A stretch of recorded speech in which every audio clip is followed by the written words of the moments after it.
Negosiasi tak menentu, situasi di Timur Tengah justru semakin panas. Iran dan Israel kini saling serang sebagai respons karena IDF terus membombardir Lebanon. Dalam sebuah serangan udara di Tirus, Lebanon, 5 orang dilaporkan tewas di dalam sebuah mobil yang diserang Israel dari udara.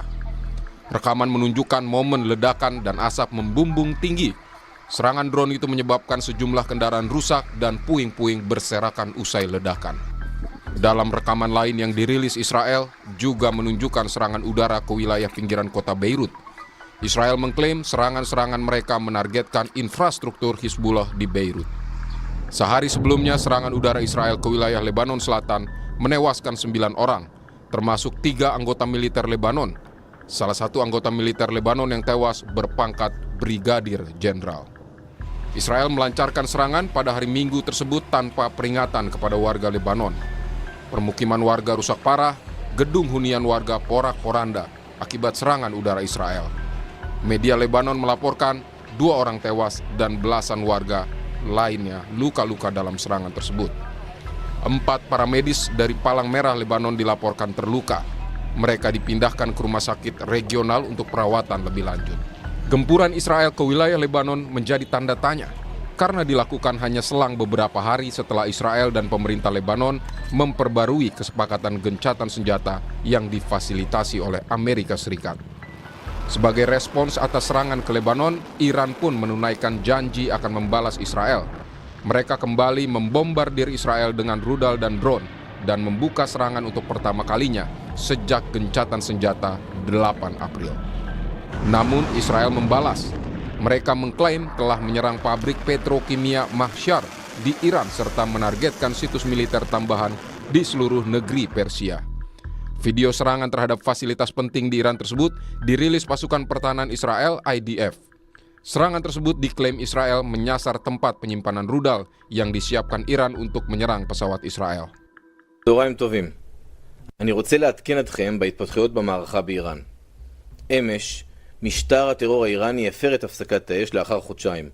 הוא פתח באש וירה לעבר ישראל. הבוקר, צה"ל יצא לשני גלי תקיפה לעבר מטרות של משטר הטרור האיראני. בגל התקיפה הראשון, 10 מטוסי קרב תקפו מערכות הגנה המהוות את שכבת ההגנה של המשטר.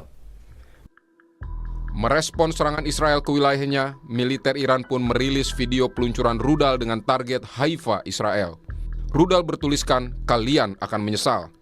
Tanggal dan lokasi pasti dari rekaman yang dirilis oleh IRGC tidak dapat diverifikasi secara independen. Namun Iran menegaskan perbuatan Israel merusak proses diplomatik. صورت طبیعی روند دیپلماتیکی که برای خاتمه دادن به یک جنگ تحمیلی شروع شده. فلسفه مذاکرات چی بود از ابتدا؟ فلسفه مذاکرات این بود که به جنگ تحمیلی آمریکا و رژیم صهیونیستی علیه ایران خاتمه داده بشه. از ابتدا تصریح شده بود و بارها میانجیگر پاکستانی تأکید کرد که خاتمه جنگ در لبنان بخشی از آتش بس هست. خب اگر قرار باشه که فلسفه وجودی این مذاکرات توسط رژیم صهیونیستی یا هر یک از طرفین ماجرا یعنی آمریکا یا اسرائیل به نحوی مخدوش بشه، خب قاعدتاً روند دیپلماتیک هم. Eskalasi yang semakin tinggi di Timur Tengah membuat Presiden Amerika Serikat Donald Trump geram. Trump meminta Israel dan Iran menghentikan serangan. Lewat Truth Socialnya, Trump bilang Israel dan Iran harus segera menghentikan penembakan. Namun Israel seakan tak peduli. Perdana Menteri Israel Benjamin Netanyahu telah berbincang dengan Presiden Donald Trump terkait serangan yang belakangan terjadi antara Iran dan Israel. Dia juga menyebut Iran dan Hizbullah lebih lemah dari sebelumnya. Dan ia mengklaim Israel lebih kuat saat ini. ואני מתחייב, ושוב מתחייב, לאיראן לא יהיה נשק גרעיני. באותה נחישות פעלנו גם מול חיזבאללה.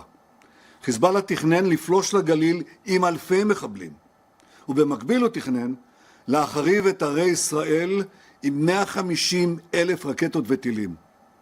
גם את האיום הזה סיכלנו, וחיסלנו את נסראללה. ואני רוצה לומר לכם, הלוחמים הגיבורים שלנו, איך אגיד את זה? מפרקים לחיזבאללה את הצורה. אנחנו ממשיכים להשמיד את כל תשתיות הטרור שלהם ברצועת הביטחון. Belakangan, Presiden AS Donald Trump mengklaim negosiasi AS dengan Iran sudah di tahap akhir. Dia juga menyebut tak menyalahkan Netanyahu karena membalas serangan Iran. And I can't blame him for that, but he was hit.